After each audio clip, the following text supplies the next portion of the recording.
నమస్తే.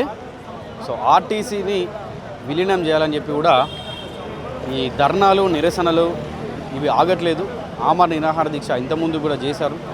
టీజేఎంయూ ఆధ్వర్యంలో ధర్నా చౌక్ దగ్గర కూడా పలు కార్యక్రమాలు లైక్ నిరసనలు ధర్నాలు ఇవన్నీ కూడా చేపట్టింది. కానీ ఎన్ని సంవత్సరాలైనా ఎన్ని రోజులైనా ఆర్టీసీని విలీనం చేయడానికి మాత్రం ప్రభుత్వం ముందుకు రావట్లేదు. అంటే ఏదో నామకే వాస్తు వాళ్ళకి మేము విలీనం చేయబోతా ఉన్నామని చెప్తా ఉన్నారు తప్ప విలీనం జరిగింది మాత్రం లేదు. సో ఈరోజు కూడా ఆర్టీసీని విలీనం చేయాలని చెప్పి కూడా ఒక ఆమరణ నిరాహార దీక్ష చేయబోతా ఉన్నారు. ఒకసారి మాట్లాడి తెలుసుకుందాం.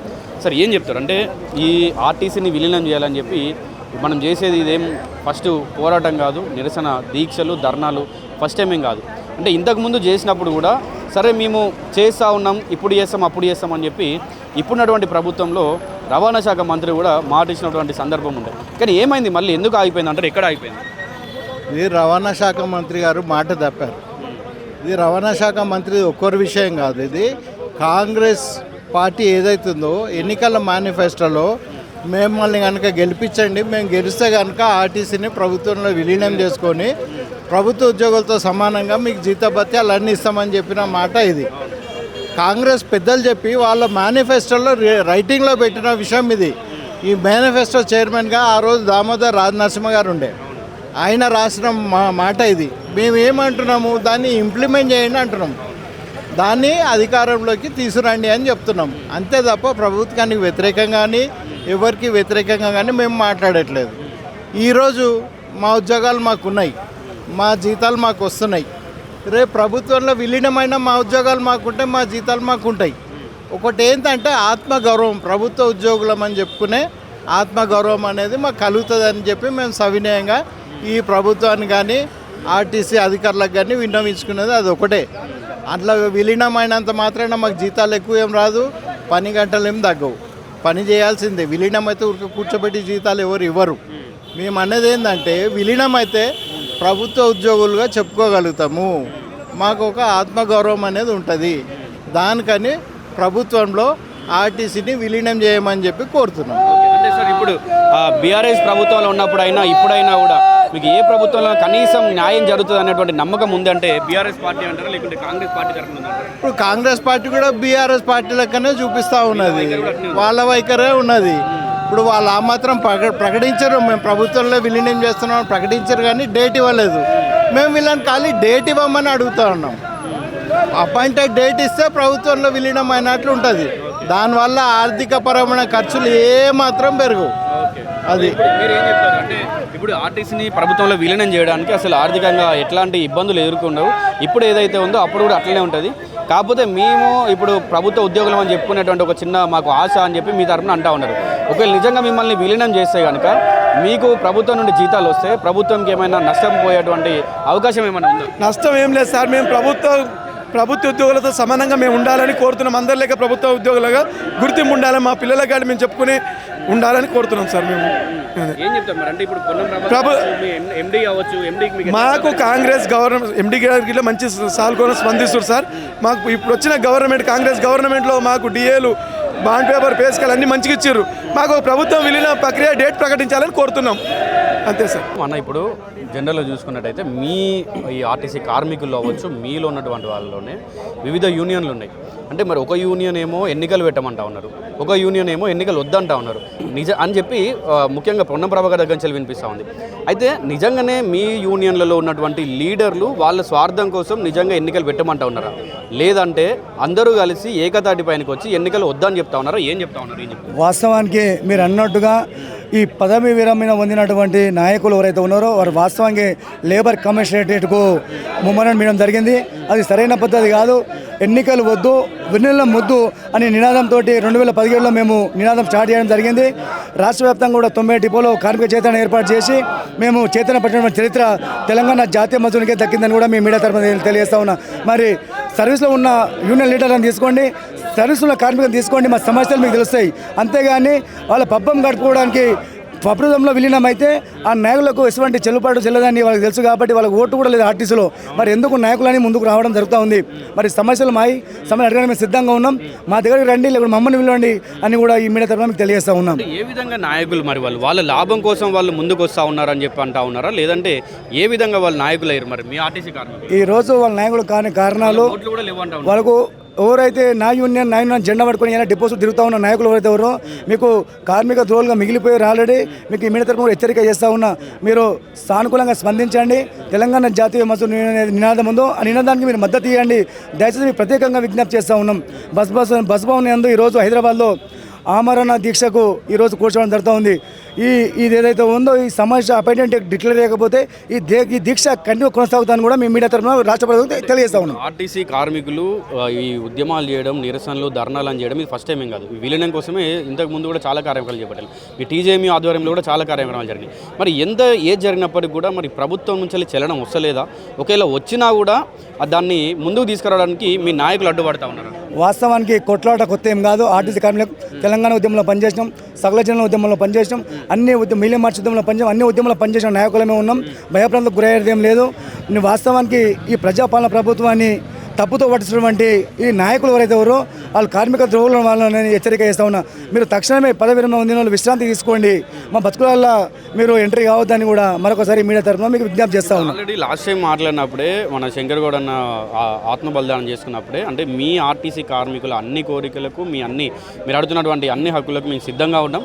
కేవలం ఒక 10% అది మాత్రమే రేవంత్ రెడ్డి చేతిలో ఉంది, మిగతా అన్నిటి కూడా నేను అంగీకరిస్తున్నా అని చెప్పి పొన్నం ప్రభాకర్ చెప్పడం జరిగింది. మరి ఏడాగిపోయిందంటారు అవి? వాస్తవానికి కోలా శంకర్ గౌడ్ అనే మా మిత్రుడు, నర్సంపేట డిపో మిత్రుడు డ్రైవర్ గారు చనిపోవడం చాలా బాధాకరం. వాస్తవానికి వారి బలిదానం ఈరోజు ఆత్మశాంతి కలగాలంటే మొట్టమొదటిగా రాష్ట్ర ప్రభుత్వం చేసినటువంటి ప్రభుత్వం విలీనం. మరి ఈరోజు ప్రాసెస్ మొత్తము కంప్లీట్ అయింది. లాస్ట్కు చివరిగా అపాయింట్మెంట్ డేట్ మిగిలి మాత్రమే ఉంది. అది జూన్ 2వ తారీఖు కూడా తెలియజేశారని ఎన్నో ఆశలతో ఎదురు చూసినాం రాష్ట్ర వ్యాప్తంగా. ఆ రోజు ఒకరోజు ముందు కూడా ఇందిరా పార్క్ చౌక్ దగ్గర మేము ధర్నా కూడా చేయడం జరిగింది. కాబట్టి ఆ రోజు 2వ తారీఖు రోజు వెలుపరుస్తారేమని వెహికల్తో వేచి చూసాం, అయినా కూడా రాలేకపోయింది.